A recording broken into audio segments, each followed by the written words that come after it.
Hai semuanya, gimana kabar kalian? Semoga selalu dalam keadaan baik. Jadi welcome back teman-teman di Andi Grayson Channel, dan ini adalah segmen analisa kripto, segmen dimana kita akan mengulas untuk koin-koin yang udah teman-teman request di kolom komentar channel YouTube ini. Jadi thank you banget, udah banyak requestan yang masuk.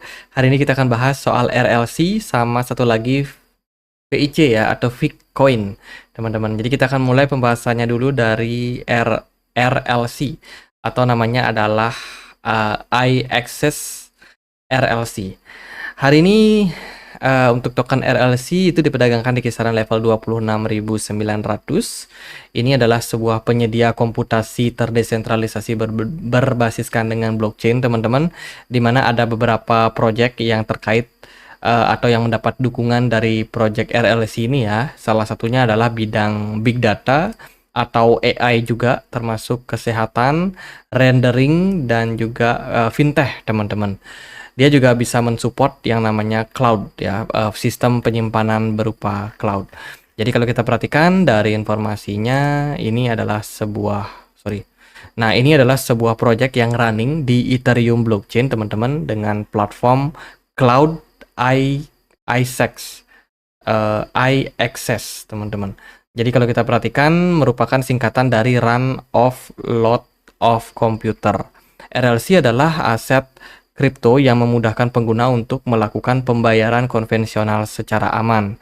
Tujuan dari RLC diciptakan yaitu untuk memberikan akses desentralisasi blockchain application yang terukur, aman, dan juga sederhana.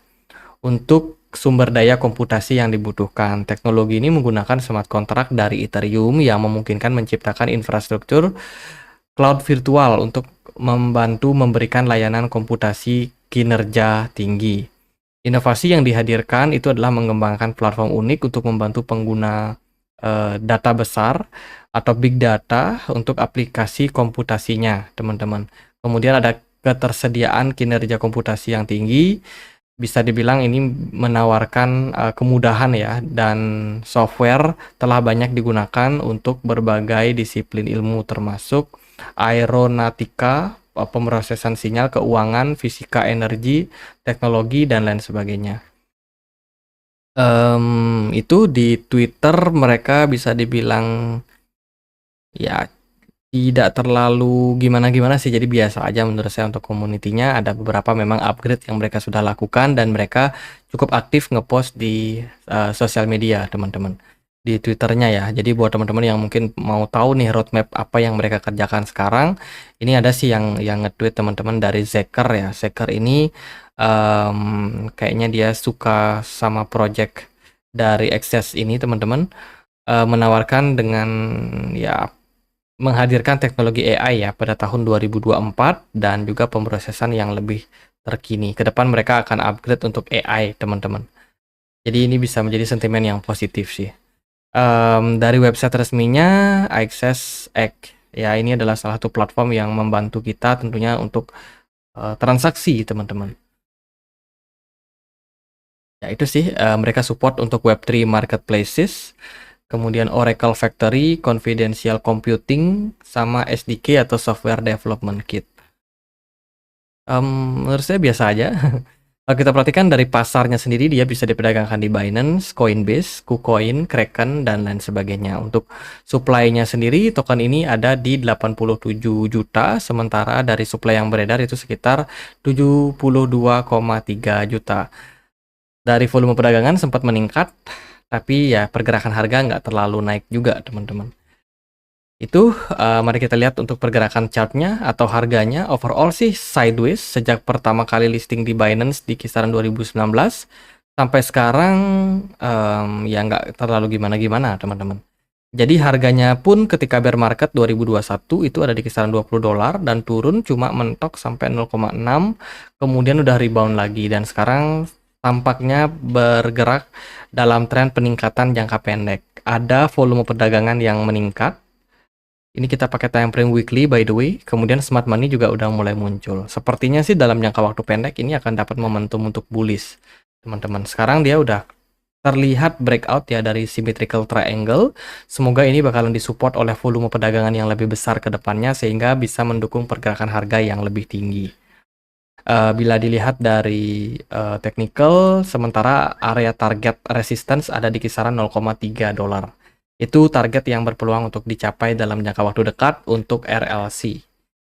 Volume perdagangannya bagus dan juga smart money cenderung antusias. Jadi bisa dibilang ini momen yang baik lah teman-teman. Kemudian yang kedua kita akan bahas untuk fiction atau FIC ya teman-teman. FIC ini sebenarnya adalah transformasi atau migrasi token yang dilakukan oleh Tomo. Nah, Tomo Chain itu sempat melakukan redenominasi atau migrasi token, teman-teman. Tokennya diganti ya, 1:1. Dan sekarang sih udah fix. Kemarin ini terjadi di bulan November. Dan ya mendukung teman-teman atau didukung oleh banyak sekali proyek terkait dengan migrasi yang mereka lakukan. Terus juga mereka ada kerjasama sama Byron, tujuannya yaitu untuk meningkatkan kembali security yang mereka punya.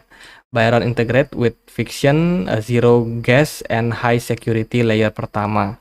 Dengan tujuan yaitu tadi teman-teman meningkatkan kembali keamanan daripada proyek ini. Kemudian juga ada multi-chain DeFi yang tentunya akan membuat proyek dari Fiction ini bisa terintegrasi sama banyak sekali jaringan di apps. Itu bagus ya. Tomo Chain sendiri adalah sebuah landscape yang desentral teman-teman untuk pengembang yang menawarkan perangkat pengembangan lunak atau SDK, Software Development Kit, dan juga aplikasi protokol dengan pilihan penyimpanan transaksi publik dan juga pribadi, didukung oleh konsensus Proof of Stake, sehingga voting bisa dilakukan melalui Tomo Chain atau yang sekarang kita kenal sebagai Fiction, teman-teman. Itu sih sementara kalau kita perhatikan memang token ini sepertinya mengalami tekanan yang lumayan ya. Mungkin ada beberapa yang panik juga terkait dengan penurunan performa daripada Tomo Chain atau Fiction ini teman-teman. Tapi ya overall masih cenderung menurut saya bisa teman-teman pantau untuk saat ini. Tomo Chain atau Fiction atau FIC ya teman-teman, hari ini volume perdagangannya drop parah banget 12%. Dilihat dari maksimum supply-nya belum kedetek, tapi yang beredar itu sudah sekitar 96,8 juta token. Ya untuk pasarnya sendiri dia udah support di Binance, kemudian Bitget, Coin1, dan lain sebagainya sih untuk exchange-nya. Jadi untuk likuidasi harusnya sih nggak masalah ya, market cap-nya juga lumayan gede, 1,3 triliun. Itu ada good news tadi, kemudian ini website resminya. Menurut saya kurang interesting sih teman-teman, harusnya mereka bisa bikin yang lebih keren lagi daripada ini. Yaitu ada beberapa sektor yang mereka support seperti gaming, consumer app, sama platform DeFi. Ini beberapa platform yang mensupport seperti Layer Zero, Pit, sama Covalent. Itu sih sebagai platform yang sebenarnya udah cukup senior ya sebenarnya token ini, cuman dia karena dia baru listing, kalau kita perhatikan dari chartnya teman-teman,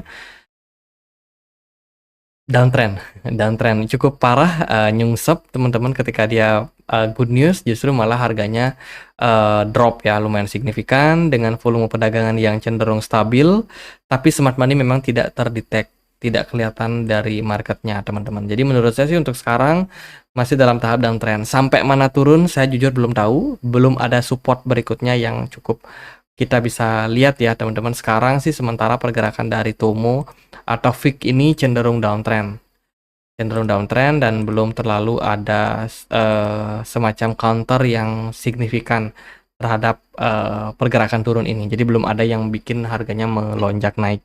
Dari target sih kalau dari saya itu bisa ke 0,7 dolar ya kalau dia terus downtrend, mengingat pola atau pattern yang terbentuk di sini ada kecenderungan seperti descending triangle. Descending triangle pattern. Jadi ini adalah pola yang biasanya sih downtrend teman-teman. Jadi kalau untuk sekarang FIC saya rasa masih akan berpeluang untuk mengalami penurunan selama belum ada konfirmasi atau tanda pembalikan arah dari pergerakannya saat ini. Sementara memang belum terlihat ya. Jadi kalau selling pressure terus menerus seperti ini ya bisa jadi meningkatkan peluang untuk FIC cenderung untuk downtrend lebih lanjut lagi. Apakah menarik atau enggak? Menurut saya belum menarik saat ini, tapi mungkin nanti who knows teman-teman. Oke, gitu aja paling pembahasan untuk dua token ini, baik RLC dan juga FIX. Selalu lakukan Dior ya teman-teman, do your own research. Kita punya komunitas diskusi di Telegram, teman-teman, tempat aku update informasi-informasi terbaru tentang dunia kripto. Buat teman-teman yang mungkin sering ketinggalan nih, ada news apa di market, teman-teman bisa langsung join ya. Untuk linknya itu ada di kolom deskripsi video ini. Jadi gitu aja untuk pembahasan dua token ini. Semoga bisa bermanfaat. Dan akhir kata saya Andri, makasih.